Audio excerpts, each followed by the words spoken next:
আসসালামু আলাইকুম ওরহমতুল্লাহি ওবরাকাতু। আলহামদুলিল্লাহ ওয়াসসালাতু ওয়াসসালামু আলা রাসূলিল্লাহ আম্মা বাদ। আউযু বিল্লাহি মিনাশ শাইতানির রাজীম। ইন্নাল্লাযীনা ফাররাকু দীনাহুম ওয়া কানু শিয়আ লাস্তা মিনহুম ফি শাই।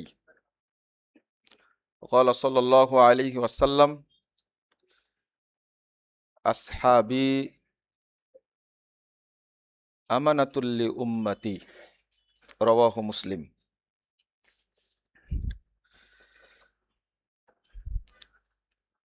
জমিয়ত সুবহান আহলে হাদিস কর্তৃক আয়োজিত কর্মী সম্মেলন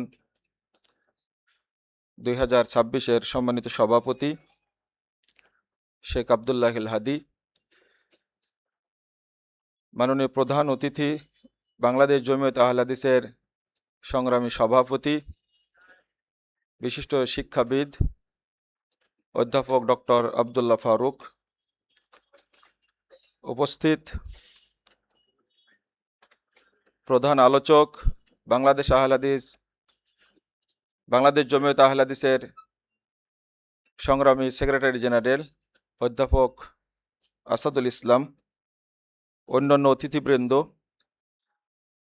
সুবহানের বিভিন্ন পর্যায়ের নেতৃবৃন্দ এবং কর্মী ভাইয়েরা,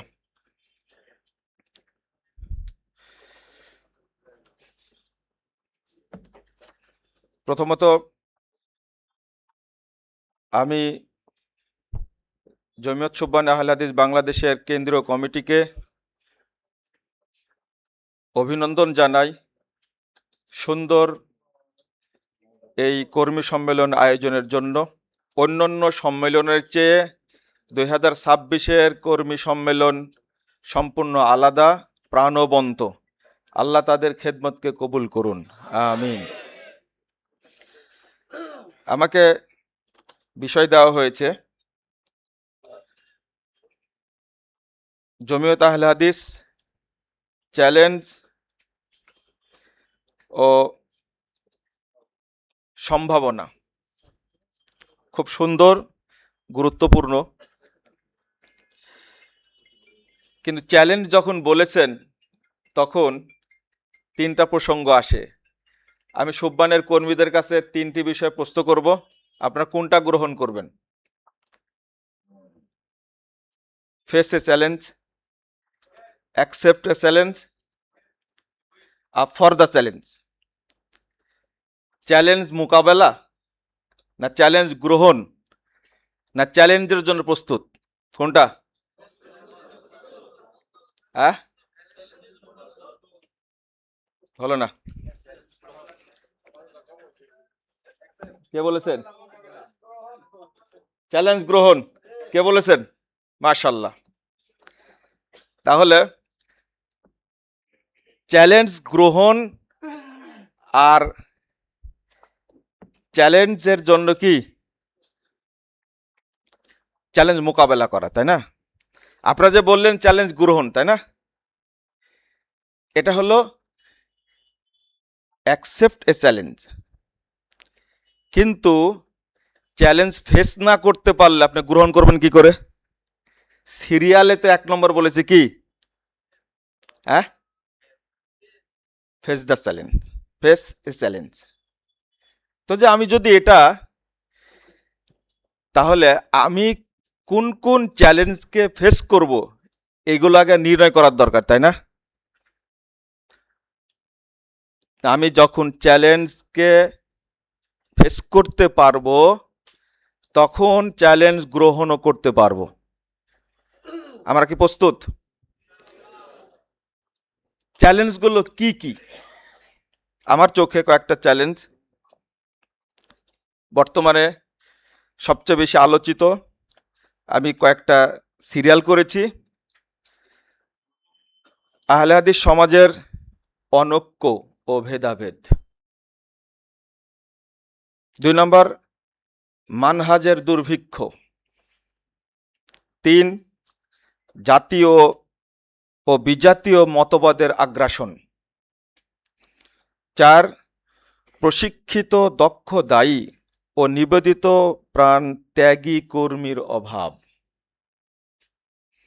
5, আনুগত্য ও ভদ্র আচরণ চূড়ান্ত খরা। সমালোচনার সীমালঙ্ঘন।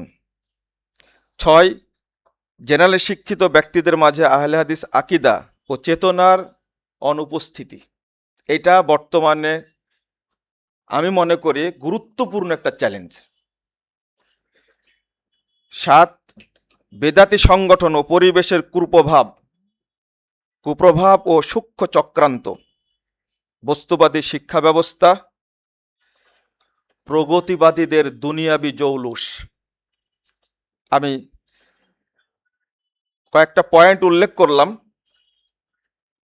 সব মিলিয়ে প্রত্যেকটা পয়েন্টের আলোচনা করা সম্ভব না। আহলে হাদিসদের বর্তমান অনৈক্য, এই অনৈক্য দূর করতে পারে আমি মনে করি বাংলাদেশ জমিয়ত আহলে হাদিসের চেয়ে সুববানের তৃণমূল কর্মী ভাইয়েরা, ইনশাআল্লাহ। কারণ আমাদের মনে আছে যে অনেকদিন আগে আমাদের sir professor doctor Iftekhar Alam Masud sir যখন মরক্কো যাচ্ছিলেন, তখন আমরা তাকে বিদায় দেওয়ার জন্য রাজশাহী বিশ্ববিদ্যালয়ের ক্যাম্পাসে আমরা দুইটি সংগঠন হওয়ার পরেও একত্রে আনন্দ করে স্যারকে আমরা বিদায় দিয়েছিলাম, আলহামদুলিল্লাহ। 2004 সালে আমরা একটা মিছিলের আয়োজন করেছিলাম। যুবকদের কথা কেন বলছি আমাকে মাফ করবেন, কারণ তাদের ইতিহাস আছে, তারা পারেন। আমরা ঢাকায় আহলে হাদিস সম্মেলন নামে একটা সম্মেলন এবং মিছিল করেছিলাম। আলহামদুলিল্লাহ আমরা এই প্রোগ্রামে সফল হয়েছিলাম। যতদিন আমরা একই প্ল্যাটফর্মে আসতে না পারবো, ততদিন আমরা বাকিগুলোর সফলতা পাব না। ওই বইটা যে সুববানের বইটা, জি এটা শেখের হাতের নাকি ওইটা? না না, ওই যে আহলে হাদিস আন্দোলন ওর বৈশিষ্ট্য বইটা, জি ওইটা দিন। সম্মানিত কর্মী ভাইরা, আমি এই বইটা আপনারা কেউ পড়েছেন কিনা আমি আজকে বলবো, বইটি সবাই পড়বেন। এই বইটি লেখা 1947 সালে, পরে প্রিন্ট হয়েছে, ছোট্ট করে লেখা। এইটা আহলে হাদিস পরিচিতি বইয়ের শেষ অংশে উল্লেখ করা আছে, আহলে হাদিস আন্দোলন ও উহার বৈশিষ্ট্য। এখানে তিনটি, শেষে একটা কথা লিখছেন আরো একটি বৈশিষ্ট্য। তিনটি বৈশিষ্ট্যের তৃতীয় নম্বরে এসে আল্লামা আব্দুল্লাহ আল কাফি আল কুরাশি রহিমাহুল্লাহ বলছেন, আল্লাহর একত্ব ও রাসূলুল্লাহ সাল্লাল্লাহু আলাইহি ওয়াসাল্লামের নবুয়তের চরমত্বের ভিত্তিতে মুসলিম জাতির সংহতি। মুসলিমদের মধ্যে অন্যান্য যত দল ফেরকা আছে সেইগুলো নিয়ে ঐক্যের আলোচনা হতে পারে, কিন্তু আহলে হাদিসদের নিয়ে ঐক্যের কোনো আলোচনা এখানে করেননি। আহলে হাদিসরা কখনো বিভক্ত হতে পারে না। আল্লাহ রাব্বুল আলামিন বলছেন 159 নম্বর আয়াত, যেটা পড়েছি সূরা আনাম, ইন্নাল্লাযীনা ফাররাকু দীনাহুম ওয়া কানু শিয়া লাস্তা মিনহুম ফি শাই। ইমাম ইবনে কাসির রাহিমাহুল্লাহ এই আয়াতটা উল্লেখ করে বর্তমান কেন যখনই মুসলিমদের মধ্যে দলাদলি হবে, সবগুলো দলালাত, সবগুলো জাহালাত, সবগুলো ফেরকা, আল মিলাল ওয়ান নিহাল শব্দ উল্লেখ করেছেন ইমাম ইবনে কাসির রাহিমাহুল্লাহ। অতএব আহলে হাদিসরা যারা মানুষকে মানহাজের দিকে ঐক্যবদ্ধ করবে, তারা কখনো বিভক্ত থাকতে পারে না। আমি আহ্বান জানাবো সুববানের ভাইরা, দায়িত্বশীলরা যদি তৃণমূল পর্যায়ে এই দায়িত্বটা পালন করেন যে আমরা সব এক হয়ে কাজ করব। প্রাচীন সংগঠন বাংলাদেশ জমিয়ত আহলে হাদিসের প্রতিষ্ঠাতা, উপমহাদেশের শ্রেষ্ঠতম একজন মুজাদ্দিদ আল্লামা আব্দুল্লাহ হিল কাফি আল কুরাইশি যে আমানত দিয়ে গেছেন, সেই আমানতটা আমরা পৌঁছানোর চেষ্টা করব ইনশাআল্লাহ। মানহাজের দুর্ভিক্ষ যে কথাটি বলেছি, আজকে আহলুল হাদিসদের মধ্যেও মানহাজকে অবজ্ঞা করা হচ্ছে। আমি স্পষ্ট করে বলি, আপনি কোরআন এবং সুন্নাহর এমন কথা বলার সাহস কিভাবে পেলেন যে কথাটা রাসূল সাল্লাল্লাহু আলাইহি সাল্লাম বলেননি, সাহাবায়ে কেরাম বলেননি, তাবেঈন এজাম বলেননি, তাবে বলেননি, আপনি সেটা বলার সাহস পেলেন কিভাবে? আপনাকে অধিকার দিল কে? যদি আহলুল হাদিস হন, যদি সালাফি হন, আপনি একটা কথাও বাহিরে বলতে পারবেন না। আমরা অনেকের আলোচনায় শুনি তারা ভদ্রতার সাথে কোরআন সুন্নাহর ব্যাখ্যার জন্য কোনো তাবির নামও উল্লেখ করেন না, কোনো সাহাবীর নামও উল্লেখ করেন না, কোরআন এবং হাদিস পড়ে নিজের মতো ব্যাখ্যা করে দেন। রাসূলুল্লাহ সাল্লাল্লাহু আলাইহি ওয়াসাল্লাম স্পষ্ট বলে গেছেন, আপনি কত দলিল নেবেন? আল্লাহ রাব্বুল আলামিন বলে দিলেন কুনতুম খায়রা উম্মাহ, সাহাবীদেরকে বলেছেন আল্লাহ তোমরাই শ্রেষ্ঠ উম্মত। আপনি সাহাবীদের বুঝ নেবেন না মানে? সালাফদের বুঝ নেবেন না মানে? আপনি আজকে সালাফদের বুঝ না নেওয়ার কারণেই আহলে হাদিসরা বিভক্ত হয়েছে এবং সংগঠন করা যাবে না, যখন বাজে কথা বলে বেড়াচ্ছে তারা। আপনি কত বড় আলেম হয়েছেন? আপনি শেখ বিন বাজের কথাটা পড়ে দেখুন। আমি গত সম্মেলনে বক্তব্য দিয়েছি। আপনি কোন শেখ? আপনি শেখ আলবানির কথা পড়ে দেখুন। শেখ যে কথাটা বলেছেন, আমাদের সভাপতি মহোদয় প্রধান অতিথি, আসলে তারা জ্ঞানের মিসকিন। আমি এই কথার সাথে একমত, কারণ তারা পড়াশোনা না করেই কথা বলে। উদ্দেশ্য হলো আহলে হাদিসরা যেন ঐক্যবদ্ধ না থাকতে পারে। এটাও আপনার কোন সালাফি বিদ্বান বলেছেন? আপনি দেখেন, নিজের মতো ব্যাখ্যা করবেন না। ইমাম ইবনে তাইমিয়া রাহিমাহুল্লাহ বলছেন, আহলুস সুন্নাহ ওয়াল জামাআহ মাযহাবুন কদিমুন মারুফুন ক্বাবলা আন ইয়াখলুকাল্লাহু আবা হানিফা ওয়া মালিকান ওয়া শাফিয়া ওয়া আহমাদা ফাইন্নাহু মাযহাবুস সাহাবাহ তালাক্কাউহু আন নাবিয়্যিহিম মান খালাফা যালিক কানা মুবতাদিআন ইনদা আহলিস সুন্নাহ ওয়াল জামাআহ। যারা সাহাবায়ে কেরামের মানহাজের বিরোধিতা করে ওই ব্যক্তি বেদাতি। আহলে সুন্নাহ ওয়াল জামাতের কাছে ওই ব্যক্তি সুন্নি হতে পারে না, ও বেদাতি হতে পারে। আপনি মানহাজের বিরুদ্ধে কোনো কথা বলতে পারবেন না। উচ্চারণ কিসের মানহাজ? আজকে আমাদের মানহাজ থাকলে আলহামদুলিল্লাহ, আগের আলেমগণ মানহাজকে শ্রদ্ধা করেছেন, বিভক্ত হয়নি। আজকে মানহাজকে পদদলিত করার কারণেই বাংলাদেশে আহলে হাদিসের মধ্যে বিভক্তি তৈরি হয়েছে।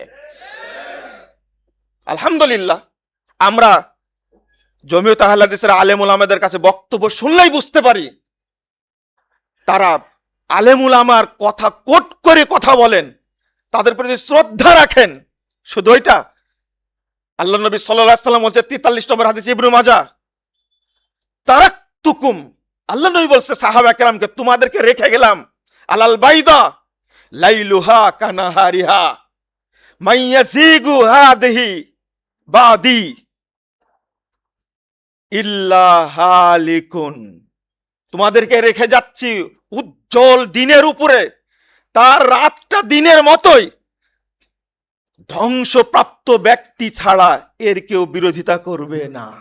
আলহামদুলিল্লাহ, রাসূল সাল্লাল্লাহু আল্লাহ রাব্বুল আলামিন বলছেন, ওয়া মান ইউশাকিকুর রাসূল মিন বাদি মা তাবায়ানা লাহুল হুদা ওয়া ইয়াত্তাবি গায়রা সাবিলিল মুমিনিন নুআল্লিহি মা তাওয়াল্লা ওয়া নুসলিহি জাহান্নাম ওয়া সাআত মাসীরা।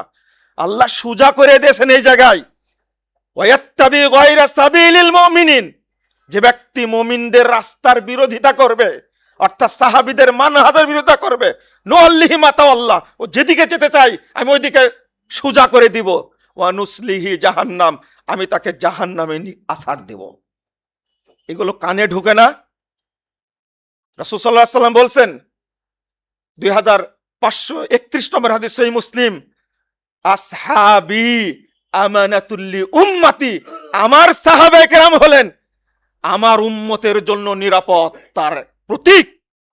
আজকে যদি আমি আপনি মানহাজের বিরুদ্ধে কথা বলি, তাহলে আপনার কাছে আপনাকে বেদাতি বলতে বাধ্য হব।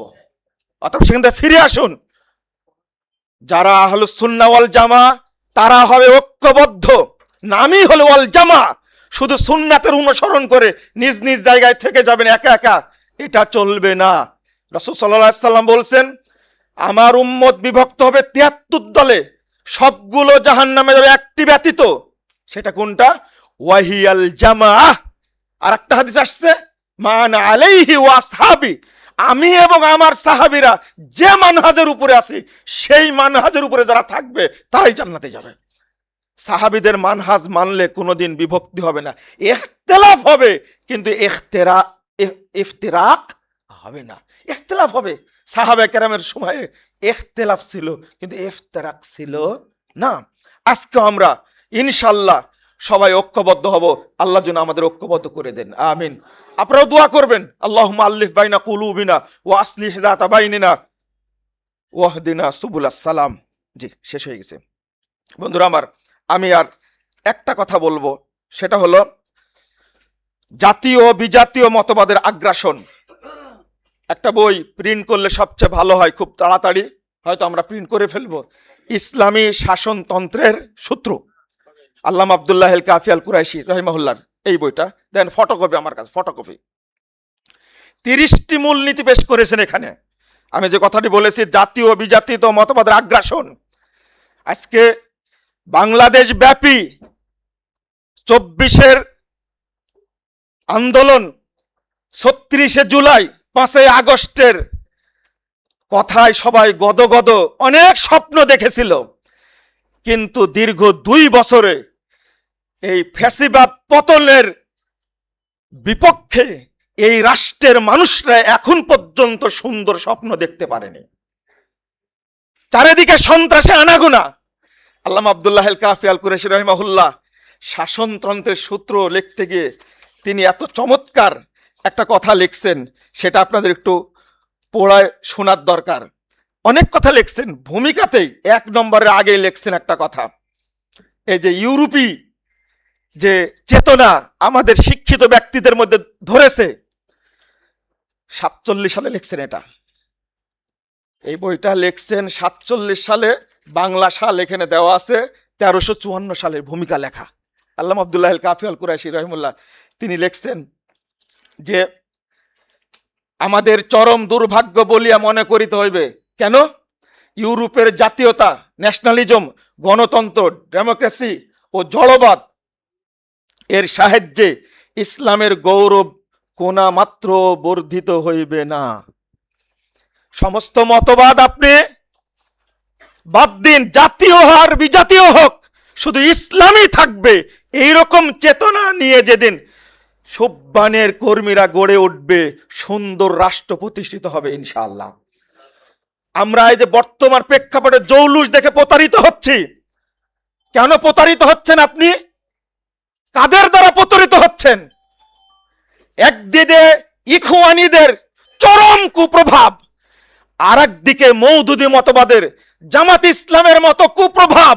এই দুইটাকে আমরা, আরেকদিকে ইরানের শিয়াদের কুপ্রভাবের কারণে এই জৌলুস দেখে আমরা মনে করছি এছাড়া ইসলাম প্রতিষ্ঠিত হবে না। ইরানে কি ইসলাম প্রতিষ্ঠিত আছে? যারা চেষ্টা করেছে, আফগানিস্তানে কি ইসলাম প্রতিষ্ঠিত আছে?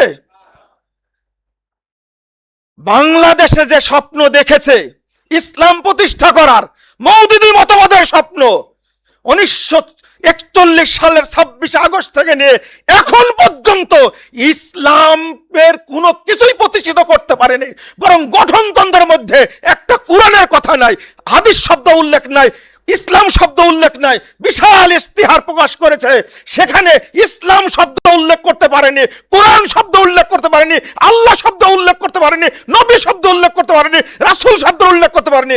তাদের প্রতারণায় প্রতারিত হব কেন আমরা? আপনি আহলে হাদিস নওজোয়ান, কাউকে আমরা তোয়াক্কা করি না। তানজিল আহমদ বক্তব্য দিয়ে গেছে, আমি রিপিট করছি না। এক আল্লামা ইসমাইল শহীদ রাহিমাহুল্লাহ সিপা সালার আমিরুল মুমিনিন ফিল হিন্দ কথা উল্লেখ করেছেন, আল্লাহ আব্দুল্লাহ কাফেল কুরেশি রাহিমাহুল্লাহ, সৈয়দ আহমদ শহীদ, দুইজন ব্যক্তির চেতনার উপরে আপোষহীন ভূমিকার কারণে একদিকে শিরক বিদআতের বিরুদ্ধে লড়েছেন, আরেকদিকে ব্রিটিশদের বিরুদ্ধে লড়েছেন, জীবন দিয়েছেন। অবশেষে 190 বছর পরে এই অপবিত্র ইংরেজ গোষ্ঠী পালিয়েছে। আপনিও শুরু করেন। একজন ছিলেন আল্লামা আব্দুল্লাহ আল কাফি আল কুরেশি রাহিমাহুল্লাহ, আর আজকে লাখো সৈনিক তৈরি হয়েছে আলহামদুলিল্লাহ। আগামীতে এটাই সৈনিক কোটিতে পরিণত হবে ইনশাআল্লাহ। আমরা কোনো ইখওয়ানি না কোনো শিয়া, না জাতীয়তাবাদ, না পুঁজিবাদ, না ধর্মনিরপেক্ষতাবাদ, কোন মতবাদকে তোয়াক্কা করি না। আমাদের নেতা হলেন মুহাম্মদুর রাসূলুল্লাহ সাল্লাল্লাহু আলাইহি ওয়াসাল্লাম। তার পথ ধরে এগিয়ে যাব। দাওয়াতি কাজের মাধ্যমে এই দেশ সমস্ত মতবাদ মুক্ত হবে, তাওহীদ প্রতিষ্ঠিত হবে ইনশাআল্লাহ। সুবহানকে স্বাগত জানাই এই সংগ্রামে। আল্লাহ তুমি সবাইকে কবুল করো, আমিন। আসসালামু আলাইকুম ওয়া রাহমাতুল্লাহি ওয়া বারাকাতুহু।